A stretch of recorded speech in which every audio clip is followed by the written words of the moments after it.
வணக்கம். வணிக கண்ணோட்டம் நிகழ்ச்சியில் உங்களை சந்திப்பதில் மகிழ்ச்சி அடைகிறேன். ஒவ்வொரு நாளும் சந்தை சார்ந்த தகவல்களை இந்த மாலை வேளையில் உங்களுடன் பகிர்ந்து கொள்கிறோம். அதன் மூலமாக நீங்கள் சந்தை சார்ந்த முடிவு எடுக்க முடியும் என்று நம்புகிறோம். பொதுவாக பங்குச்சந்தை என்பது ஏற்றம் இறக்கம் இரண்டே உடையது அப்படின்னு சொல்லியிருக்கிறேன். அதை எவ்வாறு கையாள வேண்டும் என்பதை நாம் அறிந்து கொள்ள வேண்டும் என்பதுதான் இந்த துறையில் ஈடுபடுவர்கள் தெரிந்து கொள்ள வேண்டிய விஷயம். அதே மாதிரி எந்தெந்த காரணங்களால் சந்தையானது ஏறுகிறது, எந்தெந்த காரணங்களால் சந்தை இறங்குகிறது என்பதையும் அறிந்து கொள்வதன் மூலமாக நமக்கு சந்தை சார்ந்த முடிவுகள், முதலீடு சார்ந்த முடிவுகள், வியாபாரம் சார்ந்த முடிவுகள் என்பதை நாம் எடுப்பதற்கு அது உதவியாக இருக்கும். இன்னைக்கு சந்தை எவ்வாறு நம்ம ஏறுது, அதற்கான காரணிகள் என்ன அப்படின்றதெல்லாம் நம்ம விரிவாக பார்ப்பதற்கு முன்பாக இன்னைக்கு சந்தை எப்படி முடிஞ்சிருக்கு அப்படின்றத முதல்ல நம்ம பார்க்கலாம். இப்போ சந்தை முடிந்தது அப்படின்னு பார்க்கும்போது மும்பை பங்கு சந்தையுடைய குறியீட்டு என்னான சென்செக்ஸ் ஆனது இன்னைக்கு காலையில் 100 புள்ளிகள் இறங்கி 38,132 என்ற புள்ளியில் முடிந்திருக்கிறது. தேசிய பங்கு சந்தையின் குறியீட்டு எண்ணான நிப்டி ஆனது 38 புள்ளிகள் இறங்கி 11,445 என்ற புள்ளியிலும், பேங்க் நிப்டி வங்கிகளுக்கான குறியீட்டு எண்ணான இது 137 புள்ளிகள் ஏறி 30,019 என்ற புள்ளியிலும் முடிந்திருப்பதாக பார்க்கிறோம். இந்த குறியீட்டு எண்களில் முக்கியமான குறியீட்டு எண் அப்படின்னு நம்ம முதல்ல விலாவரியாக பார்க்கணும் அப்படின்னு பார்த்தாக்கா, முதல்ல மும்பை பங்கு சந்தையுடைய குறியீட்டான சென்செக்ஸ் ஆனது காலையில் அந்த 9:15 மாலை 3 மணி வரைக்கும் எவ்வாறு நகர்ந்திருக்கிறது அப்படின்றத கூட நம்ம ஒரு விளக்கப்படம் மூலமாக பார்க்கலாம். இப்போ இந்த வரைபடத்தை பார்த்தீங்க அப்படின்னு சொன்னால், காலையில் ஒரு நல்ல கேப் அப், இப்போ 38,372 அப்படின்னு ஒரு நல்ல உயர்ந்து துவங்கிய நிலையில் ஏறக்குறைய பார்த்தீங்க அப்படின்னு சொன்னால் அது ஒரு மத்தியானம் வரைக்கும் அது மேலேயே தான் இருந்தது. அதிகபட்ச புள்ளியாக 38,475 தொட்டு நல்ல ஏற்றத்தில் தான் இருந்தது. ஏறக்குறைய 300 புள்ளிகள், அந்த 250-300 புள்ளிகள் ஒரு ஏற்றத்தில் இருப்பது போல மேலே இருந்து கொண்டிருந்தது. ஆனால் மத்திய வேளையில் பார்க்கும்போது ஒரு நீளமான இறக்கம் பார்த்தீங்கன்னா, ஒரு செங்குத்தான இறக்கத்தை பார்க்குறீங்க. மலை இறங்கியது. அது அந்த ஐரோப்பிய சந்தை தூங்கக்கூடிய ஒரு நேரத்தில் ஒரு கணிசமான இறக்கம். அப்படி இறங்கி அப்போ குறைந்தபட்ச புள்ளியாக 38,001 தொட்டிருக்கு. ஆனால் 38,000 தக்க வச்சிருக்கிறதுன்றது ஒரு முக்கியமான ஒரு விஷயம். அப்படி அது 38,000 என்ற ஒரு குறைந்தபட்ச புள்ளியை தொட்ட பிறகு ஒரு புல் பேக் ராலின்னு சொல்லுவோம். மீண்டும் ஏறி அந்த கிடைமட்டமான கோடு, சிவப்பு நிற கோடு இருக்கு பாருங்க, அது நேர்த்தியோட முடிவில் அது கிட்ட போயிட்டு இடிச்சு அதுக்கு மேலே போக முடியாமல் இறங்கி முடியும் பொழுது -2.6% அளவிற்கு, 0.26% என்ற அளவிற்கு இறங்கி அது முடிந்திருப்பதை நம்ம இந்த வரைபடத்தின் மூலமாக பார்க்கும். 38,132 புள்ளி என்ற வெளியில் முடிந்திருக்கிறது. சென்செக்ஸை பொறுத்த வரைக்கும் இந்த மொத்தம் அந்த 30 நிறுவனங்களை கொண்ட இந்த ஒரு குறியீட்டு எண்ணில் ஏற்றமாக இருந்தது 10, இறக்கம் என்பது 21 பார்க்குறோம். ஆக மொத்தம் பார்க்கும்போது 1:2 சொல்லக்கூடிய அளவில் ஒரு பங்கு ஏறினால் 2 பங்குகள் இறங்கக்கூடிய ஒரு நிலையில் சந்தை இறந்ததை இந்த வரைபடம் மூலமாக நம்ம தெளிவாக பார்க்குறோம். இதான் மும்பை பங்கு சந்தையினுடைய குறியீட்டு எண்ணை பற்றிய ஒரு விளக்கமான ஒரு படம் பார்த்தோம் இல்லையா? அந்த மாதிரி நாம் இப்போ தேசிய பங்கு சந்தையினுடைய குறியீட்டு எண் நிப்டியை பார்க்குறோம். இந்த நிப்டியோட வரைபடத்தில் நேற்றைய விலையை விட அது உயர்ந்து துவங்கி உயர்ந்தே வியாபாரமாகக்கூடிய இடங்களெல்லாம் பச்சை வண்ணத்தில் நம்ம பார்க்குறோம். காலையில் துவங்கிய போது 11,531 ஒரு பலமான ஏற்றம் தான். ஏன்னா நேற்றுக்கு ஏறி அந்த பலமான ஏற்றத்தினுடைய ஒரு தொடர்ச்சியாக இந்த ஏற்றம் இருந்தது. அதன் பிறகு அப்படின்னு பார்க்கும்போது தொடர்ந்து மெல்ல மெல்ல அது ஒரு பக்கவாட்டு நகர்களும் அவ்வப்போது ஒரு உயரலும் இருந்தபோது அதிகபட்சமாக 11,546 என்ற புள்ளியை தொட்டு அதன் பிறகு அந்த மத்தியானம் ஒரு 1:45-2 மணி போல பார்க்கும்போது சரவென்று கீழே இறங்க ஆரம்பித்து பச்சை வண்ணத்தில் இருந்த அந்த வரைபடத்தினுடைய விலை விவரமானது சிவப்பு வண்ணத்தில் மாறுவதை நீங்க பார்க்குறீங்க அந்த 2 மணிக்கு நேரா. அப்போ குறைந்தபட்ச புள்ளியாக அது 11,413 என்ற ஒரு எல்லையை தொட்டு, அதாவது இந்த அதிகபட்ச புள்ளியான 11,546க்கும் குறைந்தபட்ச புள்ளியான 11,413க்கும் அந்த இடைவெளி பார்த்தீங்கன்னாவே கிட்டத்தட்ட அப்படின்னு பார்த்தீங்கன்னா 130 புள்ளிகளுக்கு மேலான இறக்கம் ஒரே நாளில் சரன்னு இறங்கினதை இங்கே பார்க்குறோம். அப்போ இந்த மாதிரி இறங்கி அதன் பிறகு முடியும் பொழுது அப்படின்னு பார்க்கும்போது -0.33% என்ற அளவிற்கு இறங்கி 11,445 என்ற புள்ளியில் முடிந்திருப்பதாக பார்க்கிறோம். நிப்டியை பொறுத்த வரைக்கும் 50 நிறுவனங்களை உள்ளடக்கிய இந்த நிப்டியில ஏற்ற பங்குகள் அப்படின்னு பார்க்கும்போது 16 பங்குகள் ஏறியும் இறக்கு பங்குகள் பார்த்தீங்க அப்படின்னா 34 பங்குகள். கிட்டத்தட்ட பார்க்கும்போது இது 3:1, அதாவது ஒரு பங்கு ஏறினால் 3 பங்குகள் கிட்டத்தட்ட அந்த 1:2 அப்படின்ற கணக்கில் தான் இருக்கு. 1:2 அப்படின்னு நம்ம சொல்றோம். இந்த மாதிரி ஒரு நிலையில இது -0.33% அளவுக்கு இறங்கி முடியும் பொழுது 11,445 என்ற புள்ளியில் முடிந்திருப்பதாக பார்க்கிறோம். இதான் தேசிய பங்கு சந்தையினுடைய குறியீட்டு எண்ணான நிப்டியினுடைய நிலவரம். இந்த மாதிரி நம்ம அடுத்ததா பார்க்க இருக்கிற ஒரு முக்கியமான ஒரு விலை விவரம் பார்த்தீங்கன்னா பேங்க் நிப்டி. இந்த பேங்க் நிப்டி தான் இப்போ மிகவும் வலுவாக இருக்கக்கூடிய ஒரு குறியீட்டு எண். இதான் வந்து ஒரு ஒரு ராஜா மாதிரியான ஒரு குறியீட்டு எண்ணாக தற்போது இருந்து கொண்டிருக்கிறது. ஆனாலும் நிஃப்டி தான் வந்து முதன்மையான குறியீட்டு எண்ணாக இருந்தாலும் கூட பேங்க் நிஃப்டி பாருங்களேன், இன்னைக்கு சந்தையெல்லாம் ஒரு சிவப்பு வண்ணத்தில் முடிந்தது, இறங்கி முடிந்தது அப்படின்ற ஒரு நிலைமையில கூட இன்னைக்கு காலையிலே பார்த்தீங்கன்னா ஒரு கேப் அப் தான். எல்லா நிஃப்டி போலவும் சென்செக்ஸை போலவும் ஒரு கேப் அப்ல துவங்கி 30,034 இந்த 30,000 தாண்டிய போது அது ஒரு புதிய உச்சத்தை தோற்றுவித்ததை பார்த்தோம். இப்போ தொடர்ந்து புதிய உச்சங்களை தோற்றுவித்துக் கொண்டுதான் இருக்கிறது. மேலே நகர்ந்து 30,262 இது வரலாற்று சிறப்புமிக்க மிக முக்கியமான ஒரு உச்சத்தையும் இன்னைக்கு தொட்டதா பார்க்கிறோம். அப்படி தொட்டு வலிமையாக இருந்த நிலையில் இந்த 2 மணி வாக்கில் சந்தை இறங்கிய பொழுது, நிஃப்டி இறங்கிய போது, சென்செக்ஸ் இறங்கிய போது, கூடவே பேங்க் நிஃப்டியும் இறங்கியது என்னவோ நிஜம்தான். ஆனால் அந்த இறக்கமானது குறைந்தபட்ச புள்ளியாக 29,700 தொட்டாலும் கூட கிட்டத்தட்ட பார்த்தீங்கன்னா 30,000 பார்த்தீங்கன்னா 200 புள்ளிகளுக்கு மேலான இறக்கம். அப்படி இறங்கினாலும் கூட திரும்ப மீண்டு எழும்பொழுது பார்த்தீங்கன்னா வலிமையாக ஒரு ஏற்றத்தை கொடுத்து அது மேலே ஏறி முடியும் பொழுது அப்படின்னு பார்க்கும்போது அது 30,019 ஏற்கனவே 0.46 புள்ளிகள் ஏறி மற்றதெல்லாம் பார்த்தீங்கன்னாக்கா மைனஸ்ல இருந்த ஒரு நிலையில இந்த பேங்க் நிஃப்டி மட்டும் வந்து ஒரு பிளஸ் அப்படின்னு சொல்லக்கூடிய நிலைமையில இருக்குது பாருங்க. மொத்தம் இதில் இருக்கக்கூடிய 12 பங்குகளில் 9 பங்குகள் ஏறுமுகமாகவும் விலையிறக்க பங்குகள் பார்த்தீங்கன்னா வெறும் 3 மட்டும்தான். அதாவது 1:3 இங்க இருந்து ஏறுறது. மற்றதெல்லாம் வந்து ஒரு பங்கு ஏறால் 2 பங்கு இறங்குதுன்னு சொன்னோம். இங்க அதுக்கு மாறாக ஒரு பங்கு இறங்கினால் 3 பங்குகள் ஏறக்கூடிய இந்த வங்கித்துறையினுடைய நிலவரத்தை இப்ப நம்ம பார்த்துட்டு இருக்கிறோம். இதுதான் வந்து பேங்க் நிஃப்டி வந்து எப்படி சந்தையில மிக வலுவாக தற்போது இருந்து கொண்டிருக்கிறது என்பதற்கான ஒரு அத்தாட்சி. இந்த பேங்க் நிஃப்டியோட வலுவான நிலை அப்படின்றது தொடருமா அப்படின்றதும் நம்ம விவாதிக்கலாம். அதுக்கு முன்பாக இன்னைக்கு சந்தையில கூட இந்த இறங்கி முடிந்த கெய்னர்ஸ் அண்ட் லூசர்ஸ் அப்படின்ற ஒரு வகையில நம்ம யோசிக்கும் போது இன்னைக்கு ஏறக்குறைய பார்த்தீங்கன்னா மிக வலிமையாக இருந்த ஒரு நிலைப்பாடு எது பார்த்தீங்கன்னா வங்கித்துறை தான். இப்போ இதுல பார்த்தீங்கன்னாலும் அந்த வங்கித்துறை பங்குகள் தான் மேல நிற்கிது பாருங்க. எஸ் பேங்க் 5.87% ஒரே நாள்ல கிட்டத்தட்ட அந்த 6% அளவுக்கு ஏறி இருக்கிறத பார்க்குறீங்க.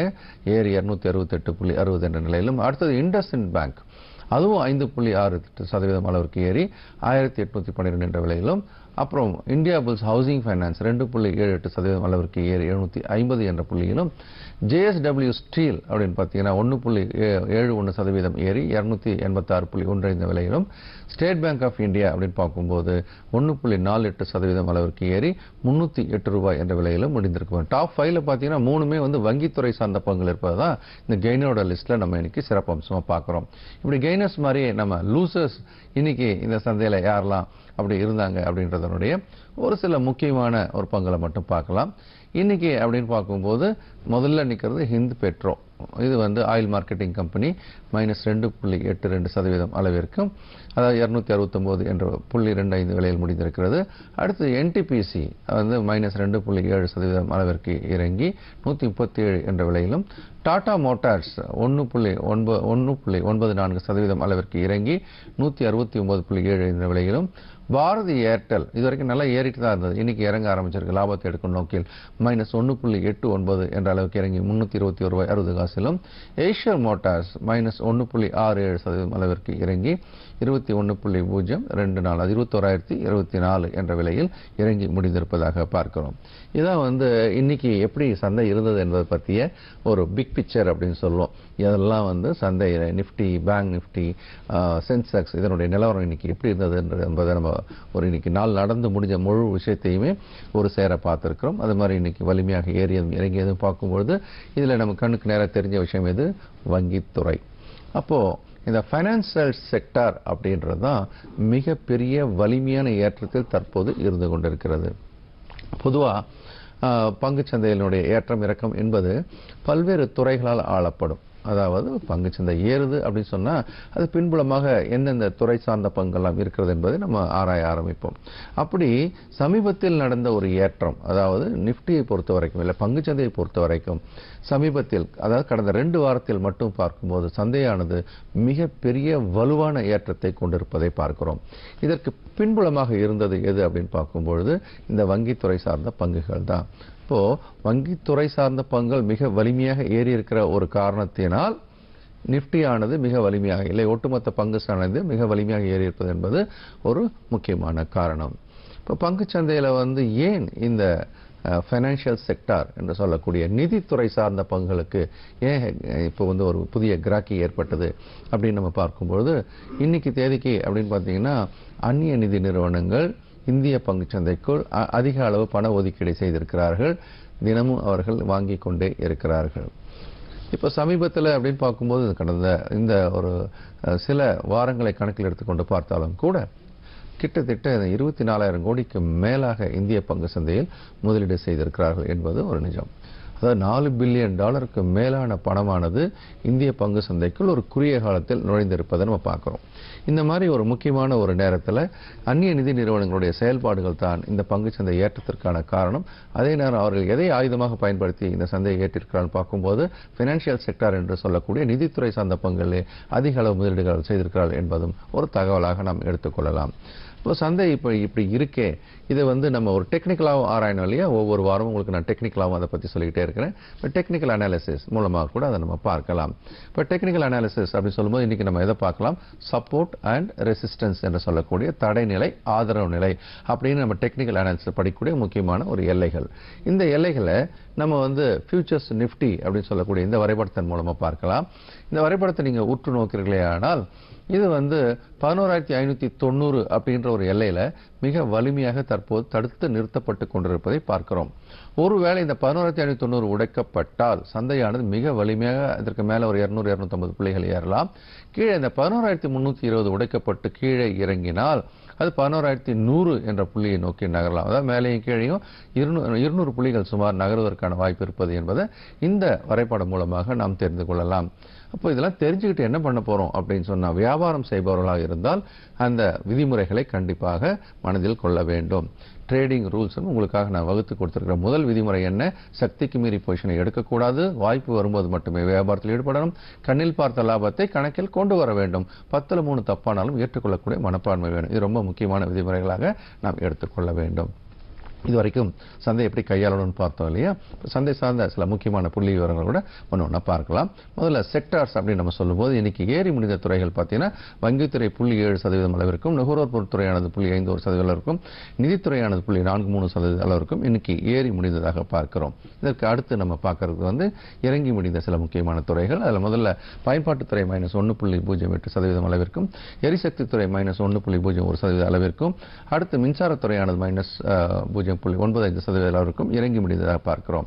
இதற்கு அடுத்து அட்வான்ஸ் அண்ட் டிக்ளைன் என்று சொல்லக்கூடிய வகையில் ஏற்றம் அடைந்த பங்குகள், இறக்கமடைந்த பங்குகள் பார்த்தீங்கன்னா ஏற்ற பங்குகள் 1203 42% அளவிற்கும், இறக்க பங்குகள் 1549 53% அளவிற்கும், விலை மாற்றம் இல்லாமல் முடிந்த பங்குகள் என்பது 5% அளவு, அதாவது 150 பங்குகள் என்ற அளவிற்கும், மொத்தம் விற்பனையான பங்குகள் அப்படின்னு ஒரு கணக்கு எடுத்தோம் அப்படின்னு சொன்னாக்கா 2902 பங்குகள் என்ற அளவுக்கு வியாபாரம் ஆனதாக பார்க்கிறோம். இதற்கு அடுத்து நம்ம பார்க்க இருக்கிறது வந்து டர்ன் ஓவர் என்று சொல்லக்கூடிய வகையில் எந்த அளவுக்கு வியாபாரம் ஆயிருக்கு ரெண்டு சந்தையிலையும் பார்க்கலாம். முதல்ல மும்பை பங்கு சந்தையுடைய ரொக்கம் கேஷ் மார்க்கெட் 4,202 கோடி என்ற அளவிற்கும், மும்பை பங்கு சந்தையில் ஃபியூச்சர்ஸ் அண்ட் ஆப்ஷன் சொல்லக்கூடியது அங்கே எப்பயும் பெரிய வியாபாரம் இருக்கிறதுல நல்லாவே தெரியும் 0.8 கோடி என்ற அளவிற்கும், தேசிய பங்கு சந்தையில் ரொக்கம் இதுதான் ரொம்ப முக்கியமான ஒரு விஷயம். சாதாரணமாக 8,000 9,000 10,000 12,000 கோடி நடந்த இடத்துல 37,992 கோடி அளவிற்கு இப்போ கேஷ் மார்க்கெட்டில் மிக அதிகமாக வியாபாரம் நடந்து வருகிறது. அதை தாண்டி தேசிய பங்கு சந்தையில் ஃபியூச்சர்ஸ் அண்ட் ஆப்ஷன் அப்படின்னு பார்த்தீங்கன்னா சாதாரணமாக நடக்கிற 10 லட்சம் கோடி 11 லட்சம் கோடி 17 லட்சம் கோடி 17,20,336 கோடி அளவிற்கு நடந்திருக்கிறது. அதுவும் எக்ஸ்பைரி நாளைக்கு இருக்கிறதுனால கூட ஒரு முக்கியமான காரணம் ரோல் ஓவர் சொல்லுவோம். ஆக மொத்தம் அப்படின்னு பார்க்கும்போது 17,62,532 என்ற அளவுக்கு வியாபாரமானதாக பார்க்கிறோம். இதற்கு அடுத்த புள்ளி விவரமாக நம்ம பார்க்கறது வந்து தங்கம் மற்றும் வெள்ளியினுடைய விலை விவரங்களை பார்க்கலாம். இதில் முதலாவதாக தங்கம் அப்படின்னு எடுத்துக்கிட்டோம்னாக்கா 24 கேரட் 1 கிராம் விலையானது 3,212 என்ற விலையிலும், ஆபரண தங்கம் 22 கேரட் 1 கிராம் 3,064 என்ற விலையிலும், 1 சவரன் 8 கிராம் என்ற ஒரு அளவானது 24,512 என்ற விலையிலும், வெள்ளியானது 1 கிராம் 41 ரூபாய் என்ற விலையிலும் முடிந்திருப்பதாக பார்க்கிறோம். இதற்கு அடுத்ததாக நம்ம பார்க்க இருக்கிற இன்னொரு முக்கியமான புள்ளி விவரம் குரூட் ஆயில் என்று சொல்லக்கூடிய கச்சா எண்ணெய் விலை விவரம். இதில் WTI குரூட் என்று சொல்லக்கூடிய வெஸ்ட் டெக்சாஸ் அமெரிக்காவின் குரூடானது ஒரு பிப்பாய் விலை 59.55. இப்போ பார்த்தீங்கன்னா 52லேருந்து $60 கிட்ட வந்தாச்சு. அடுத்து பிரண்ட் குரூட் என்று சொல்லக்கூடிய வகையில் நாம் யூஸ் பண்ணக்கூடிய எந்த குரூடானது ஒரு பிப்பாய் விலையானது 67.88 அமெரிக்க டாலர் என்ற விலையில் முடிந்திருப்பதாக பார்க்கிறோம். இந்த புள்ளி விவரத்தில் வந்து நம்ம கடைசியாக பார்க்க இருக்கிற ஒரு புள்ளி விவரம் அந்நிய செலாவணி விலை விவரம். இதில் முதல்ல அமெரிக்க டாலர் என்ன NSE 68.90 என்ற விலையிலும், RBI ரெஃபரன்ஸ் ரேட் 68.90 என்ற விலையிலும், ஐரோப்பிய யூனியன் நாணயமான யூரோவானது NSE 77.60 என்ற விலையிலும், RBI ரெஃபரன்ஸ் ரேட் 77.60 என்ற விலையிலும், இங்கிலாந்து நாட்டு நாணயமான பவுண்ட் ஸ்டெர்லிங் NSE 90.85 என்ற விலையிலும், RBI ரெஃபரன்ஸ் ரேட் 90.87 என்ற விலையிலும், ஜப்பான் நாட்டு நாணயமான yen 100க்கான மதிப்பில் NSE 62.30 என்ற விலையிலும், RBI ரெஃபரன்ஸ் ரேட் 62.33 என்ற விலையிலும் இப்போது வியாபாரமாகிக் கொண்டிருப்பதாக பார்க்கிறோம். பொதுவாகவே நம்மளுடைய பொருளாதாரம் அப்படின்றது கச்சா எண்ணெய் முக்கிய பங்கு வகிப்பதாக சொல்லிட்டு இருக்கிறேன் இல்லையா? அதே நேரம் கச்சா எண்ணெயை ஒட்டி டாலருக்கு எதிரான ரூபாயின் மதிப்பு மாற்றமும் தற்போது சேர்ந்திருக்கிறது. இதனுடைய ரெண்டுத்தினுடைய தாக்கம் எவ்வாறு நம்மளுடைய பொருளாதாரத்தை பாதிக்கும் என்பதை நம்ம விளக்கமாக பார்க்கணும். அதாவது இவை இரண்டுமே நமக்கு முக்கியமான பங்கில் இருப்பதை இந்த ஒரு செய்திகள் உங்களுக்கு உணர்த்தும். கொடுக்கப்பட்ட தகவல்கள் உங்களுக்கு பயனுள்ளதாக இருக்க நம்புகிறோம். பிரிதொரு நிகழ்ச்சியில் சந்திப்போம். நன்றி, வணக்கம்.